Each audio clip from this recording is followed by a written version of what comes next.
दोस्तों, एक महिला जो पिछले 6 महीने से दूसरों के घरों में काम करके अपना गुजारा कर रही थी, एक सुबह काम पर जाते वक्त अचानक रुक जाती है क्योंकि सामने से आ रही थी कलेक्टर साहब की चमचमाती गाड़ी। लेकिन उसके पैरों तले जमीन तब खिसक जाती है जब गाड़ी से उतरता है उसका अनपढ़ पति। आखिर ऐसा क्या हुआ जिसने उसकी किस्मत पलट दी? आखिर कौन थी वह महिला और किस वजह से उसका अनपढ़ पति कलेक्टर साहब की गाड़ी से निकला था? पूरी सच्चाई जानने के लिए वीडियो को अंत तक जरूर देखें। उत्तर प्रदेश के एक छोटे से गांव की एक लड़की जिसका नाम ममता था। ममता पढ़ने में बहुत होशियार थी। उसने 12वीं तक की पढ़ाई करने के बाद अभी ग्रेजुएशन में एडमिशन लिया था। ममता पढ़ लिख कर एक बड़ी अधिकारी बनना चाहती थी, लेकिन उसकी गरीबी उसके सपनों को कुचल रही थी। उसके पिता के पास ज्यादा पैसे नहीं थे, फिर भी वह जैसे तैसे करके अपनी बेटी को सरकारी कॉलेज में पढ़ा रहे थे। एक दिन जब ममता कॉलेज जा रही थी तो रास्ते में एक व्यक्ति जो कि मार्केट आया था उसे देख लेता है। ममता बड़ी सादगी से कॉलेज जाती थी, ना इधर उधर देखती थी, ना किसी से बातें करती, बस जमीन की ओर देखकर चलती थी। उस व्यक्ति को ममता का यह स्वभाव बहुत पसंद आता है। वह पास के गांव का एक जमींदार था जिसके पास बहुत सारी पुश्तैनी जमीन थी और उसके 2 लड़के थे। ममता को देखने के बाद वह व्यक्ति कॉलेज जाता है और वहां से ममता के बारे में पता कर लेता है। उसे उसके घर का पता भी मिल जाता है। इसके बाद वह ममता के पिता के पास जाता है और उनसे उनकी बेटी का हाथ मांगने लगता है। ममता के पिता यह सुनकर चौंक जाते हैं। साहब, हम लोग गरीब हैं, लेकिन हमसे इस तरह का मजाक मत कीजिए।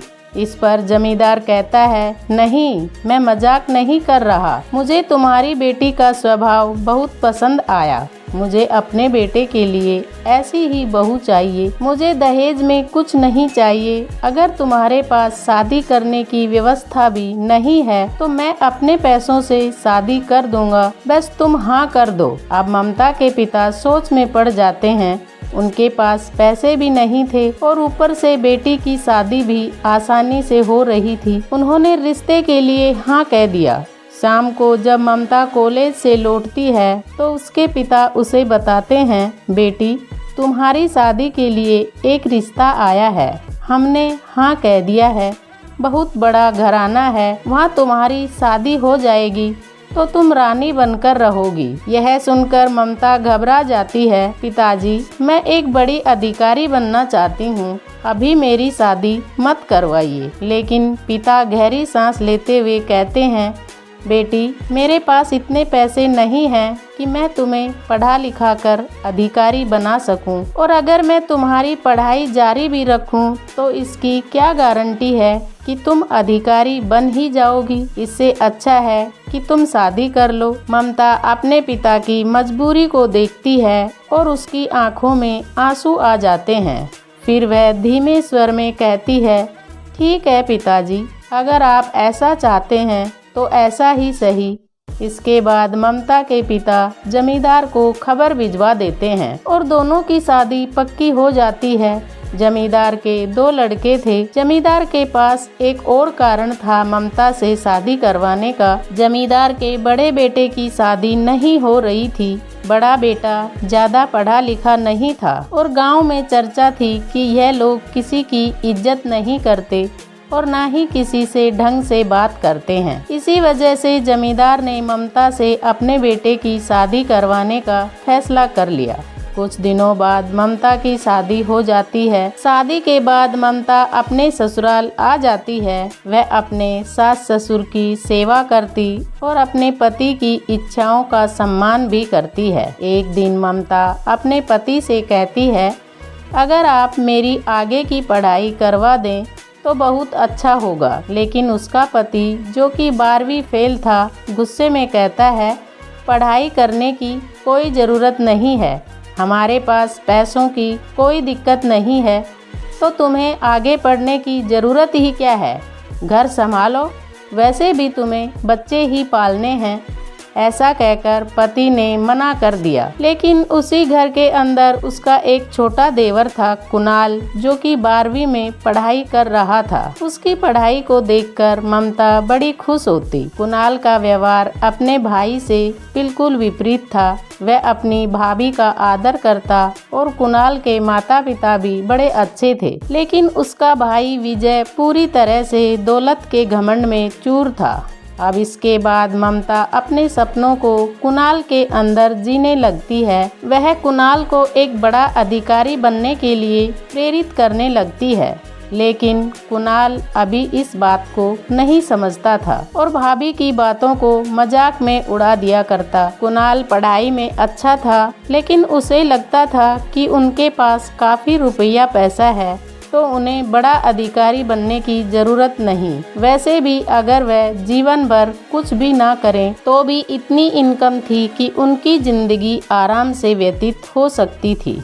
इसी वजह से वह फिलहाल अपनी भाभी की किसी भी बात पर गौर नहीं देता था। लेकिन तभी एक दिन अचानक जब वह एक होटल में बैठा हुआ था, वहां कलेक्टर साहब आए। उनका रुतबा देखकर वह एकदम से हिल गया। कलेक्टर साहब के पास सिक्योरिटी थी, सरकारी गाड़ी थी और साथ में ड्राइवर भी था। यह सब देखकर वह पूरी तरह से हैरान हो गया और सोचने लगा, अगर ऐसा रुतबा हो तो यह पैसा भी इसके सामने कुछ नहीं। इसके बाद वह अपनी भाभी की बातों को और भी ज्यादा ध्यान से सुनने लगा। भाभी उसे बार बार मोटिवेट किया करती बड़ा अधिकारी बनने के लिए। धीरे धीरे जो छोटा बेटा कुणाल था, उसकी ग्रेजुएशन पूरी हो गई। अब वह कोचिंग करने के लिए बाहर जाना चाहता था। जब बड़ा भाई विजय यह देखता है कि छोटा भाई पढ़ाई करना चाहता है तो पहले तो वह उसे मना कर देता है। वह कहता है, भाई तू क्या करेगा, घर के अंदर आराम से रह, कोई दिक्कत नहीं है, हमारे पास अच्छा खासा पैसा है। लेकिन कुणाल के दिमाग में भाभी की बातें घूम रही थी। ममता ने बताया था कि बड़े अधिकारी का रुतबा अलग होता है और पैसे से सब कुछ नहीं खरीदा जा सकता। साथ ही उसने खुद अपनी आँखों से कलेक्टर साहब को देख लिया था। यही वजह थी कि अब वह इस बात के लिए जोर देने लगा। जब विजय ने देखा कि छोटा भाई उसकी इच्छा के विरुद्ध जा रहा है तो वह उसे मना करने लगा। मैं तुम्हें पढ़ने के लिए नहीं जाने दूंगा। छोटा भाई यह सुनकर गुस्से में आ गया। वह बड़े भाई से लड़ाई करने लगा। इसी दौरान विजय गुस्से में कह देता है, हमारी तरफ से तो कुछ भी कर ले, लेकिन मैं तुम्हें इस बात के लिए सपोर्ट नहीं करूंगा। अगर तुम्हें आगे की पढ़ाई करनी है तो घर से तुम्हें एक भी पैसा नहीं मिलेगा। दरअसल विजय घर का बड़ा लड़का था और पूरा चार्ज उसी के हाथ में था। माता पिता भी अपने बड़े बेटे को समझाने की कोशिश करते, लेकिन वह अपने घमंड में इतना चूर था कि उसने साफ साफ मना कर दिया। अब जब कुणाल को अपने सपने टूटते हुए दिखाई देने लगे तो वह एक शाम अपनी भाभी से बात कर रहा था। उस समय उसका भाई घर पर नहीं था। तभी ममता कुछ पैसे लाकर कुणाल को देती है। यह लो कुणाल पैसे, इन पैसों से अपनी जिंदगी बना और एक बड़ा अधिकारी बनकर दिखाओ, लेकिन यह बात तुम्हारे भाई को पता नहीं चलनी चाहिए। ऐसा कहकर उसने अपने वह पैसे दे दिए जो वह अब तक इकट्ठा कर रही थी। शादी के समय जो भी पैसे उसके पास इकट्ठे हुए थे उसने उन्हें बचाकर रखा था। कुणाल को जब पैसे मिले तो उसने अपने माता पिता की आज्ञा ली और कोचिंग के लिए बड़े शहर चला गया। इधर जब विजय को पता चला कि कुणाल घर छोड़कर चला गया है तो उसे बहुत गुस्सा आया, लेकिन कुणाल ने उससे पैसे नहीं लिए थे, इसलिए वह कुछ नहीं कह सका। धीरे धीरे समय बीता और कुणाल को और भी पैसों की जरूरत पड़ने लगी। इसके बाद वह अपने पिता से इस बारे में बात करता है, लेकिन पिता पूरी तरह से लाचार थे क्योंकि घर का पूरा लेन देन बड़े बेटे विजय के हाथ में था। और विजय बिल्कुल भी नहीं चाहता था कि उसका छोटा भाई पढ़ाई करके कामयाब बने। इसके बाद वह इस बात को लेकर काफी चिंता में रहता है और यह बात कहीं ना कहीं से ममता को पता चल जाती है। जब ममता को पता चलता है कि उसके देवर को पैसों की जरूरत है तो ममता अपने ससुर जी को अपने गहने निकाल कर दे देती है। ममता कहती है इन गहनों को ले जाओ और इन्हें बेचकर कुणाल को दे देना ताकि वह पढ़ लिख कर एक बड़ा अधिकारी बन सके। अब यह सब कुछ देखकर सास ससुर की आंखों में आंसू आ जाते हैं। वह अपनी बहू को पाकर अपने आप को धन्य बताते हैं और कहते हैं बेटी जरूर हमने कोई अच्छे कर्म किए होंगे जो तू हमारे परिवार में आई है। अगर तू नहीं होती तो बेटे की पढ़ाई बिल्कुल भी नहीं हो पाती। इसके बाद कुणाल का पिता उन गहनों को बेच देता है और पैसों को कुणाल तक पहुंचा देता है। सभी लोग इस बात को बड़े लड़के यानी विजय से छुपा लेते हैं। धीरे धीरे समय बीतता है और कुणाल कलेक्टर बन जाता है। इसके बाद वह वापस नहीं आया बल्कि वहीं से ट्रेनिंग के लिए भी चला गया। कुणाल ने अपने परिवार में यह बात नहीं बताई थी कि वह कलेक्टर बन चुका है।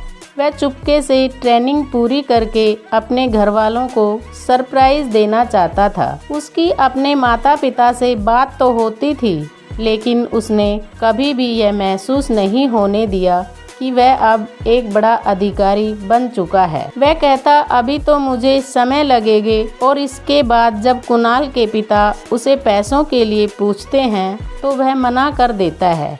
उसे पता होता है कि उसकी भाभी उसके लिए पैसों का इंतजाम करने के लिए बहुत संघर्ष कर रही है। इसी वजह से वह ट्रेनिंग के दौरान मना कर देता है और कहता है अब आपको पैसे देने की ज़रूरत नहीं है, मेरा ज़्यादा खर्चा नहीं आता, मैं यहीं से अपना इंतजाम कर लेता हूँ। धीरे धीरे कुणाल की ट्रेनिंग पूरी हो जाती है। इस दौरान यह सारी बातें विजय को पता चल जाती हैं कि उसकी पत्नी ने न सिर्फ अपने पैसे बल्कि अपने सारे गहने भी बेच दिए अपने देवर को पढ़ाने के लिए। विजय को यह सब तब पता चलता है जब एक शाम माता पिता आपस में बात कर रहे होते हैं कि हमारी बहू कितनी अच्छी है। यह सब सुनकर विजय आग बबूला हो जाता है। वह गुस्से में माता पिता पर चिल्लाने लगता है और अपनी पत्नी ममता को बेरहमी से मारने लगता है। जब मैंने मना किया था तो तुमने उसके लिए पैसे क्यों दिए? मैं कुछ भी नहीं हूँ और तूने मेरा कहा क्यों नहीं माना? ममता उसे समझाने की बहुत कोशिश करती है और कहती है पढ़ाई बहुत जरूरी होती है। अगर कुणाल अच्छी तरह से पढ़ जाएगा तो लोग तुम्हारी और भी ज़्यादा इज्जत करने लगेंगे, तुम्हारा नाम चारों तरफ होगा। लेकिन विजय के दिमाग में पागलपन का भूत सवार था। यह बात उसे बर्दाश्त नहीं होती। गुस्से में वह रात के समय ही ममता को धक्के देकर घर से बाहर निकाल देता है। यह सब देखकर विजय के माता पिता बहुत दुखी होते हैं लेकिन अपने बेटे के सामने कुछ भी नहीं कह पाते। इसके बाद ममता अपने मायके चली जाती है और वहीं रहने लगती है। वहाँ भी उनकी हालत काफी खराब थी, इसलिए ममता दूसरों के घरों में काम करने लगती है ताकि वह अपने परिवार पर बोझ ना बने। लेकिन उसे पूरा विश्वास था कि उसका देवर कुणाल एक दिन जरूर आएगा और उसे वहाँ से वापस ले जाएगा। जब उसके माता पिता उसे कहते हैं बेटी हम लोग विजय से बात कर लेते हैं तो ममता मना कर देती है। नहीं पिताजी, अभी सही समय नहीं आया है, जब सही समय आएगा तब हम बात करेंगे, कहकर वह अपने पिता को रोक देती है। धीरे धीरे समय बीतता है और कुणाल की ट्रेनिंग पूरी हो जाती है और उसकी पोस्टिंग एक जिले में कलेक्टर के रूप में हो जाती है। उसे सरकारी आवास, सरकारी गाड़ी और सिक्योरिटी भी मिल जाती है। अब वह अपने घर वालों को सरप्राइज देने के लिए अपनी सरकारी गाड़ी में बैठता है और सीधा गांव की ओर रवाना हो जाता है। गांव के अंदर जैसे ही कुणाल की गाड़ी घुसती है लोग हैरानी से उसकी ओर देखने लगते हैं। इतनी बड़ी गाड़ी, कोई बड़ा अधिकारी लग रहा है।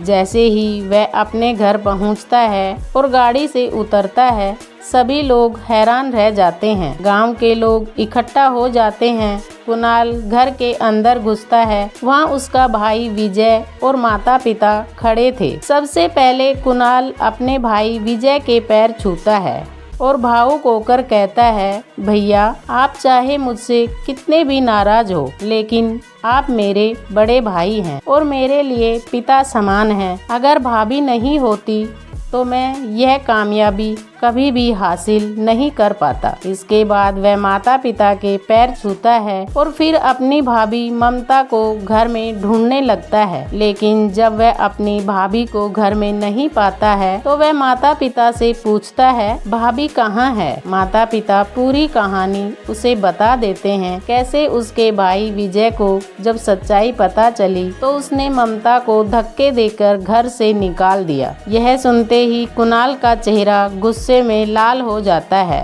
वह बिना कुछ सोचे समझे अपने भाई विजय का हाथ पकड़ता है और उसे घर से बाहर घसीट ले जाता है और चिल्ला चिल्ला कर कहने लगता है, देखो यह भीड़, आज से पहले कभी हमारे घर पर इतनी भीड़ इकट्ठा हुई है, भले ही हमारे पास कितना ही पैसा हो। इसके बाद उसका भाई विजय भी भावुक हो जाता है। उसकी आंखें नम हो जाती हैं और वह अपने छोटे भाई और माता पिता से इस बात के लिए माफी मांगने लगता है। तभी कुणाल अपने माता पिता से कहता है, माँ बाबूजी, वह बात तो ठीक है कि भैया ने भाभी को घर से निकाल दिया था, लेकिन आप लोग इस बारे में मुझे भी तो बता सकते थे। इस पर कुणाल का पिता जवाब देता है, बेटा बता तो हम देते, लेकिन हम सोच रहे थे कि अभी तेरी पढ़ाई चल रही है। अगर तुम्हें इन सब के बारे में पता चलता तो तुम्हारी पढ़ाई में रुकावट आ सकती थी। इसके बाद कुणाल अपने भाई को गाड़ी में बैठाता है और कहता है, जो भूल आपने की है उसे आपको ही सुधारना होगा। अब हम लोग भाभी के पास जा रहे हैं। दोनों भाई सरकारी गाड़ी में बैठते हैं और सीधा ममता के घर पहुंच जाते हैं। ममता घर से कहीं जा रही होती है, लेकिन जैसे ही गाड़ी को देखती है तो रुक जाती है। गाड़ी रुकते ही उसमें से विजय उतरता है। जैसे ही विजय ममता के पास आता है, वह हाथ जोड़कर रो रो कर माफी मांगने लगता है।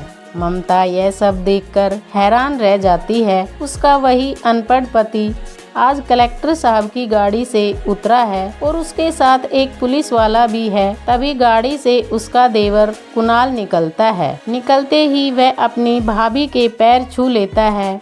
ममता अपने देवर की सफलता देखकर भावुक हो जाती है। उसकी आंखें भर आती हैं और वह अपने देवर को गले से लगा लेती है, फिर फूट फूट कर रोने लगती है। इसके बाद विजय अपनी पत्नी से हाथ जोड़कर माफी मांगता है, ममता मुझे माफ कर दो, मैं बहुत बड़ी गलती कर दी जो तेरे जैसी महिला को अपने घर से निकाल दिया। लेकिन अब हम तुम्हें यहाँ अकेले नहीं छोड़ सकते, हमारे साथ घर चलो। इसके बाद वे सब साथ में घर लौट आते हैं। घर पहुंचकर ममता बहुत खुश होती है। विजय का घमंड पूरी तरह से टूट चुका होता है। अब वह अपने छोटे भाई के रुतबे और सफलता को देखकर गर्व महसूस करता है। अब वह अपने माता पिता का सम्मान करता है और अपनी पत्नी की बातें भी मानने लगा है। पहले जब ममता उसे समझाती थी तो वह उसकी एक भी बात नहीं सुनता था, बल्कि कहता था तू औरत है और औरत की तरह ही रह।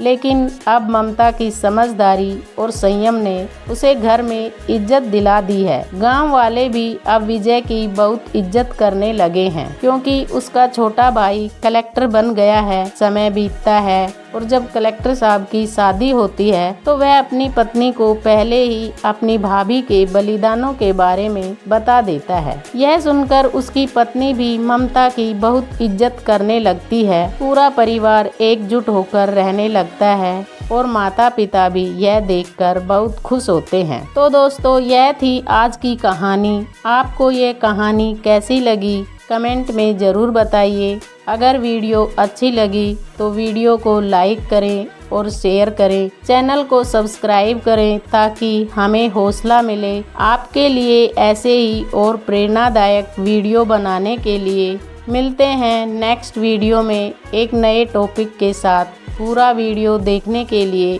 आप सभी का बहुत बहुत धन्यवाद। जय श्री श्याम।